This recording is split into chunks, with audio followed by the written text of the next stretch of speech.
नमस्कार दोस्तों, कैसे हैं आप सब लोग। पिछली दो वीडियोस में मैंने प्रयास किया कि अपनी कुछ अनुभव, ये जो हमारी पुरानी प्रैक्टिस है वो आपके सामने शेयर करूं। और मुझे थोड़ा सा शंका थी कि भाई आप लोगों को कैसा लगेगा, लेकिन मुझे बड़ा गर्व होता है कहते हुए कि बहुत सारे लोगों ने मुझे बड़ा अप्रिशिएट किया। और ये अप्रिशिएशन जो है आप लोगों ने मुझे जो दिया, उसके कारण मैं इंस्पायर हुआ हूँ कि भाई एक तीसरी वीडियो आपके सामने रख रहा हूँ। आज का जो विषय है मेरा वो है टाइम मैनेजमेंट। एग्जामिनेशन डेज में आप टाइम मैनेजमेंट किस प्रकार से करें। यदि ये 10 पॉइंट मेरे आप अप्लाई कर लेते हैं अपने डेली रूटीन में, तो मुझे लगता है निश्चित रूप से आपको फ़ायदा होगा। तो मित्रों, मैं ज़्यादा समय ना लेते हुए शुरू करता हूँ। सबसे पहले टाइम मैनेजमेंट के लिए जो पहला बिंदु है वो सबसे इम्पॉर्टेंट है। उस बिंदु का नाम है टाइम टेबल। आप अपना एक टाइम टेबल बनाइए। 24 घंटे हर व्यक्ति के पास होते हैं। उस 24 घंटों को आप डिस्ट्रीब्यूट करिए कि आपने कितने घंटे क्या काम करना है। बहुत से लोग एक मार्केट में प्रचलित है 8 × 8 × 8, यानी 8 घंटा पढ़ाई, 8 घंटा जो है वो स्लीप और 8 घंटा इंजॉयमेंट। मुझे लगता है एग्जामिनेशन डेज में ये नहीं चलेगा। इसमें आप कह सकते हैं कि आप 12/12 कर सकते हैं। इसमें 12 घंटे पढ़ाई, 12 और बाकी के 12 घंटे में सोना, इंजॉय और डेली रूटीन के काम। तो इसलिए टाइम टेबल आप बनाइए, 24 घंटे का टाइम टेबल बनाइए। सुबह उठने से लेकर रात के सोने तक का आप टाइम टेबल बनाइए। और ये टाइम टेबल जो है रिटर्न में होना चाहिए। और जो आपकी स्टडी टेबल है, या जो स्टडी बोर्ड है, या जो आपका जो आपका रूम है स्टडी रूम का, उसके दरवाजे पे चिपकाइए इसको, जिससे कि आप आते जाते उस टाइम टेबल को देखेंगे तो आपको याद आएगा कि आपको नेक्स्ट क्या करना है। तो पहला बहुत इंपॉर्टेंट पॉइंट मैंने आपके सामने शेयर किया है, वो है टाइम टेबल। दूसरा जो बिंदु है मित्रों, वो है कि आप सबके पास आपके सब्जेक्ट के डेट शीट आ चुकी है और आपको पता है कौन से दिन कौन सा सब्जेक्ट आपका होने वाला है। तो मेरा आप सबसे निवेदन है, और बहुत इंपॉर्टेंट चीज़ है ये, कि आप अपना सब्जेक्ट वाइज और वेटेज वाइज एक शेड्यूल जरूर बनाएं। मान लिया 28 तारीख को केमिस्ट्री का पेपर है, तो आप केमिस्ट्री का जो है एक पूरा सब्जेक्ट जो है उसको वेटेज वाइज जो है उसका टाइम टेबल आप बनाएं, शेड्यूल बनाएं कि कितना किस क्वेश्चन को आपने समय देना है। 3 घंटे का समय है तो उसको कैसे आपने बांटना है। वेटेज के अकॉर्डिंग करेंगे तो मैंने रूल आपको बता रखा है, जितने मार्क हैं डिवाइडेड बाय 100 × 180, अब उतना टाइम आ जाएगा हर क्वेश्चन का। तो ये बहुत इंपॉर्टेंट जो सेकंड पॉइंट मैंने बताया आपका, वो है सब्जेक्ट वाइज और वेटेज वाइज जो है वो अपना शेड्यूल बनाना आपको।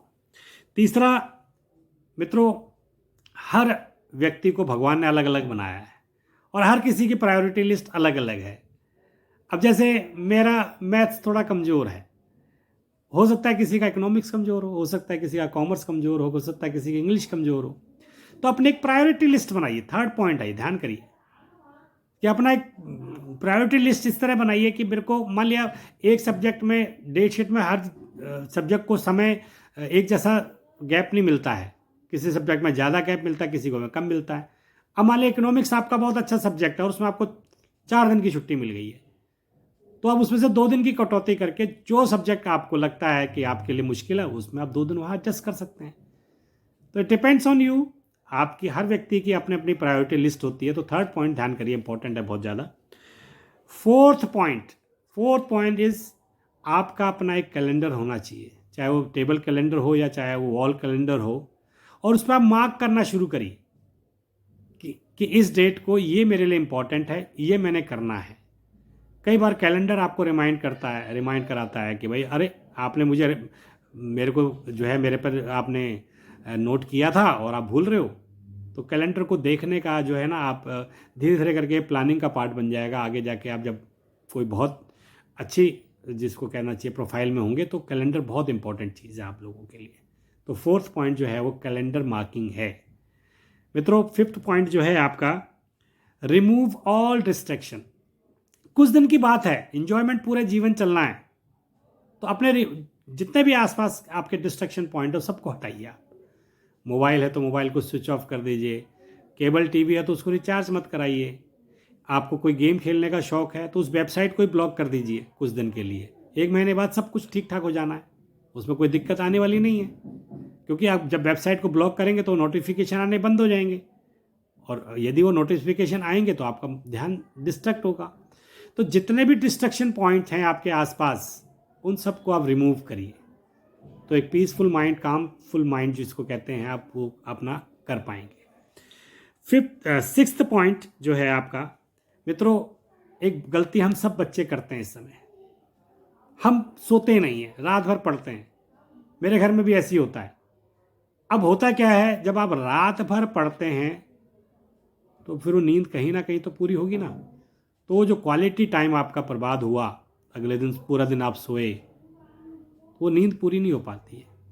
तो इसलिए आप क्वालिटी स्लीप लीजिए। लेट आवर्स तक कर पढ़ने की आपको हैबिट है तो अच्छी बात है, 12, 1, 2 बजे तक पढ़िए, उसके बाद 2 से लेके 7, 8 बजे तक सोइए। क्वालिटी स्लीप ज़रूरी है, क्योंकि जो स्लीपिंग है वो आपके पूरे बॉडी को एनर्जाइज करती है। तो इसलिए मेरा आपसे निवेदन है कि कंटिन्यूस जो है वो ना पढ़ें और स्लीप जरूर लें। अगला जो बिंदु है, 7th पॉइंट जो है, आप प्रयास करिए कि आपके सारे टूल्स एक जगह पर हों। अब टूल्स, एक स्टूडेंट के लिए टूल्स क्या होते हैं? उसके पेन, पेंसिल, उसकी बुक्स, उसका कैलेंडर, उसकी वॉच, ये सब एक स्थान पर होना चाहिए। इसमें आपके पेरेंट्स भी आपकी हेल्प कर सकते हैं। उनको कहिए कि मुझे सारी चीज़ें एक स्थान पर चाहिए, आपको उसमें फिर ढूंढने में आसानी होगी। नहीं तो उस ढूंढने में भी बड़ा समय इसमें भी जो है वेस्ट होता है, वो आपके लिए ठीक नहीं है। तो collect all of your tools at one place. ये मेरा 7वां पॉइंट है। 8वां पॉइंट है मित्रों, देखिए, मैं बहुत से बच्चे ऐसी गलती करते हैं, वो सिर्फ पढ़ते हैं, याद करते हैं, रट्टाफिकेशन करते हैं, लेकिन लिखते नहीं है। दोस्तों, मैं आपको एक लिखना जो है वो राइटिंग है ना आर्ट, राइटिंग जो है एक आर्ट है। तो मैं बताना चाहूँगा आपको कि आप लिखते हैं जब, तो आपके दिमाग में जो है ना वो कुछ बिंदु जो है ना वो कहीं ना कहीं बैठ जाते हैं। तो आप छोटे छोटे वर्ड्स में आप एक्सप्लेन करिए, छोटे छोटे, जरूरी नहीं कि पूरे पूरे पैसेज लिखें आप, जरूरी नहीं कि पूरे पूरे पैराग्राफ लिखें आप। कुछ ऐसे वर्ड होंगे जो पूरे पैराग्राफ को डिस्क्राइब कर रहे होंगे, तो एक वर्ड लिखने से आपका पूरा हो जाएगा। इंग्लिश में मैंने ऐसे कई एक्सपेरिमेंट किए हैं कि वो एक चैप्टर है और उसके ऊपर एक 1 वर्ड लिख दिया तो वो पूरा चैप्टर समझ में आ गया। कमाला दास का जो चैप्टर है, my mother eight 66, childhood fear है, एजिंग है, एक दिन सबने जाना है। तो एजिंग, अब एजिंग शब्द करते ही 1 वर्ड, सिर्फ कितने शब्द का, 6 जो है अक्षर का शब्द है एजिंग, और पूरे पोएम को जो है डिस्क्राइब कर देता है। इसलिए छोटे छोटे जो टिंकरिंग, मैं इनको कहता हूँ टिंकरिंग वर्ड्स, अब उन टिंकरिंग वर्ड्स को जो है कहीं लिखना शुरू करिए। क्योंकि एग्जाम में जब 3 घंटे में कई बार देखा है बच्चों को, क्या हुआ जी, मेरे कंधे में दर्द हो रहा है, क्यों हुआ? क्योंकि लिखने का अभ्यास नहीं है। तो दोस्तों, ऐसी गलती ना करें। मान लीजिए 10 पेज डेली के आपने लिखने ही लिखने हैं, कोशिश करिए, छोटे छोटे बिंदु में लिखिए, जरूरी नहीं लॉन्ग पैराग्राफ या पैसेज में लिखना जरूरी नहीं है। चलिए, अगला 9th पॉइंट है मित्रों, कई बार हमें पेपर का पैटर्न पता नहीं होता, कितने मार्क्स का क्या आना है। तो उसमें कौन हेल्प करता है? हमारी सैम्पल पेपर्स। मार्केट में हर जगह सैम्पल पेपर्स अवेलेबल है आज की डेट में। तो मेरा आपसे निवेदन ये है कि कोई भी पेपर हो, उसके कम से कम 2 या 3 सैम्पल पेपर आप करके जाएं। पहले से सामने अपनी वॉच रखिए, उसको 3 घंटे का टाइम सेट करिए उसमें, और भी अगर अच्छा कर सकते हैं उसको सेक्शन वाइज करके उसमें आप छोटे छोटे अलार्म भी लगा सकते हैं। लेकिन मेरा फिर निवेदन कह रहा हूँ कि एक बार आप सैम्पल पेपर, CBSE भी देता है, तो आप ज़रूर सैम्पल पेपर करके जाएं, आपको बहुत इसमें से हेल्प मिलने वाली है। दोस्तों, लास्ट जो पॉइंट है 10वां, उसमें क्या होता है? हरी मेक्स करी, हेस्ट इज वेस्ट। हमने सुना होगा नाम, ये सारे कहावतें। हम कई बार जो है वो जल्दबाजी में कुछ में अपना आपा खो देते हैं। तो एक चीज़ ज़रूर आप करना शुरू करें। मैंने पिछली वीडियो में बताया था कि जैसे डीप ब्रेथिंग, मेडिटेट, इस तरह। तो अपने आप को काम एंड कूल रखिए। तो काम एंड कूल से क्या होता है? जो एक काम और कूल जो दिमाग होता है ना, वो बाकी दिमाग से बहुत अच्छा काम करता है। 15 मिनट आपको शुरू में मिले हैं सीबीएसई में, वो गिफ्ट है आपको सीबीएसई की तरफ से। एक बार पेपर पढ़ लें पूरा और उसमें देख लें कि कौन सा इजी क्वेश्चन है, आप उस पर मार्क कर लीजिए और कोशिश करिए पहले इजी क्वेश्चन सारे कर लीजिए, कोई दिक्कत नहीं है, कोई प्रॉब्लम नहीं है। और जो मुश्किल क्वेश्चन है बाद में रख लीजिए उनको, जिसमें आपको सोचना पड़े। लेकिन एक बार क्वेश्चन पेपर जब पूरा पढ़ लेंगे, टिकिंग जरूर करें, जो भी क्वेश्चन किया आपने उसको टिक करें, जिससे कि कोई भूल चूक की कोई ऐसी संभावना ना रहे। कुछ 1-2 पॉइंट, ये 10 पॉइंट हो गए मेरे, 1-2 एडिशनल एडवाइजेज हैं। बहुत से बच्चे जो हैं वो एक्स्ट्रा शीट लेते हैं। अब वो एक्स्ट्रा शीट कब लेते हैं? जब क्वेश्चन बिल्कुल, जब उनका जो आंसर शीट भर जाती है उसके बाद लेते हैं। तो मैं इसमें थोड़ा सा मेरा निवेदन दूसरा है कि आप जैसी कोई क्वेश्चन शुरू करने वाले हैं और आपको लग रहा है कि मेरी आंसर शीट भर रही है, तो आप एडवांस में आंसर शीट ले लीजिए। होगा क्या, जब आप आंसर शीट आपकी भर जाएगी तो उस समय फिर आप answer sheet, extra answer sheet मांगेंगे तो हो सकता है क्वेश्चन आप भूल जाएं, आंसर भूल जाएं आप। तो इसलिए एडवांस में आप जो है ले लीजिए। देखिए मित्रों, मैं बार बार कहता हूँ, खेल कूद के लिए पूरा जीवन है। ये 1 महीना यदि आप अपने करियर पर फोकस करते हैं, मैं कई बार मजाक में बच्चों से कहता हूँ अपने स्टूडेंट से, भाई एक ही जीवन है, इसमें एंजॉय भी करना है, इसमें आपको अचीवमेंट्स भी करने हैं। लेकिन ये 1 महीना आप अपना टाइम मैनेजमेंट अगर ठीक कर लेंगे, अपना टाइम टेबल बना लेंगे, अपना रूटीन टेबल बना लेंगे, तो निश्चित रूप से मैं कह सकता हूँ आपको, आपकी कामयाबी को कोई रोक नहीं सकता। तो all the best in exams के लिए। देवेंद्र दीवान।